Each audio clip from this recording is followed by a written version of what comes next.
Une nouvelle attaque au nord du Mali fait 3 morts dans les rangs d'Igacha. Gambie, élection présidentielle, Yaya Jammeh sera opposé à 2 adversaires politiques. Et en fin d'édition, religion, la communauté soufie du Mali à sa tête, El Haj Soufi Bilal organise le festival Maulid Al-Nabawi.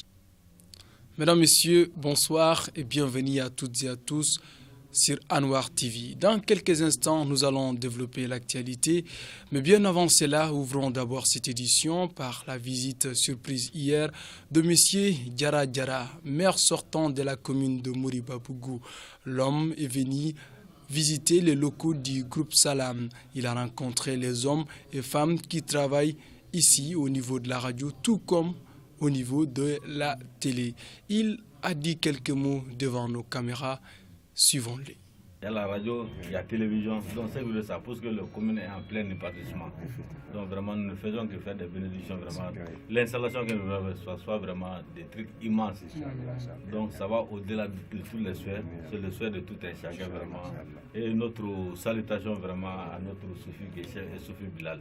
Et tous nos remerciements, et tous nos encouragements, et toutes nos bénédictions, à ce que aussi nous fassons des bénédictions pour nous, pour le Mali, pour que la paix revienne de façon totale pour le Mali. Que les esprits, les cœurs et les esprits se s'unissent, pour que vraiment le Mali est le pays le meilleur du monde. Il faut rappeler par ailleurs que M. Diara Diara est le maire sortant de la commune de Moribabougou. Il est également candidat à sa propre succession dans cette souscription sur la liste de l'UMRDA. Sur tout autre plan, une nouvelle attaque terroriste dans le nord du Mali. Cette fois, elle est revendiquée par Ansar Dine. Élément de réponse avec Fousseini Sidibé. 3 morts, tel est le bilan de l'attaque perpétrée hier contre le groupe armé Touareg Imgad et alliés à Kidal. L'attentat terroriste a été revendiqué par le groupe terroriste Ansardine Diad Agali. Dans un communiqué transmis à la presse, le Gassia reconnaît que 3 de ses combattants ne répondent pas à l'appel. Dans le processus de paix enclenché au Mali depuis la signature de l'accord de paix et de réconciliation nationale, autrement dit accord d'Alger, le Mali vient de franchir une nouvelle étape, laquelle, suivant ce reportage de Khalifa Cheikh Keita. M. Zahabi Ould Sidi Mohamed a été nommé hier en Conseil des ministres comme le président de la Commission nationale de désarmement, démobilisation et réinsertion DDR. La nomination de l'ancien ministre des Affaires étrangères s'inscrit dans le cadre du processus de la paix de réconciliation nationale enclenché par la signature de l'accord dit d'Alger. Après cette information institutionnelle, partons en politique. La tête de liste de Karoual, à la personne de Alassane Sidibé, a tenu hier 16 novembre 2016 un point de presse dans lequel il a dénoncé un cas de fraude, un cas d'achat de conscience aggravé. Suivons son intervention.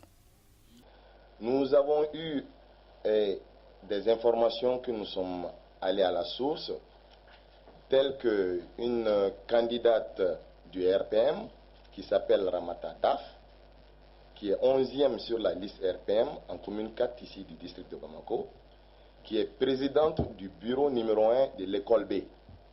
Vous pouvez aller vérifier non seulement au gouvernorat ou dans les instances de supervision. Ça, c'est un cas avéré.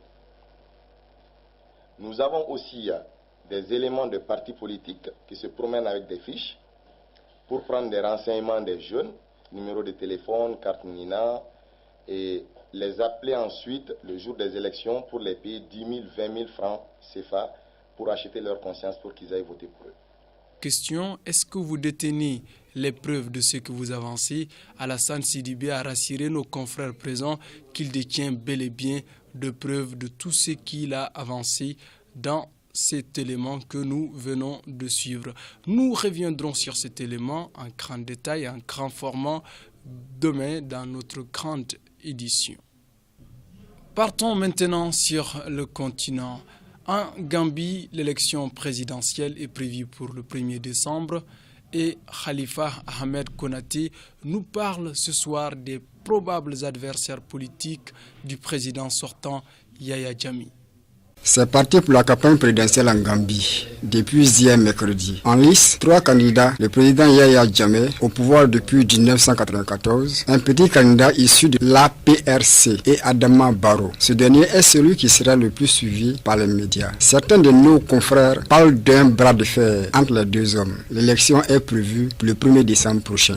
Toujours dans l'actualité africaine, cette fois-ci en Côte d'Ivoire, l'ex-première dame Simone Gbagbo a refusé de comparaître ce matin devant le tribunal d'Abidjan. Les raisons dans cet élément signé Fousseini Sidibé. Le président du tribunal d'Abidjan a décidé de continuer le procès sans Simone Gbagbo. L'ex-première dame refuse de comparaître ce matin devant la cour. Le procureur en charge du dossier Ali Tio estime que c'est une fuite devant les faits pour la femme de Laurent Gbagbo. Pour remplacer la défense de Simone Gbagbo, les avocats commis d'office reprendront le dossier. Quant au procès, il réouvre le 28 novembre. Et sur le plan international, nous allons nous intéresser à ce que Bachar al-Assad pense de l'élection récemment du 45e président des États-Unis d'Amérique à la personne de Donald Trump. L'élément est signé Khalifa Keita. L'élection de Donald Trump fait des heureux à l'extérieur, l'un de ses hommes après Poutine et Bachar al-Assad. Dans un entretien accordé à la télévision portugaise, Bachar a qualifié Donald Trump d'un allié sûr pour combattre le terrorisme. Donald Trump prendra fonction en janvier 2017 et reste à savoir s'il tiendra sa promesse. Avant de refermer cette édition, intéressons-nous à la question religieuse.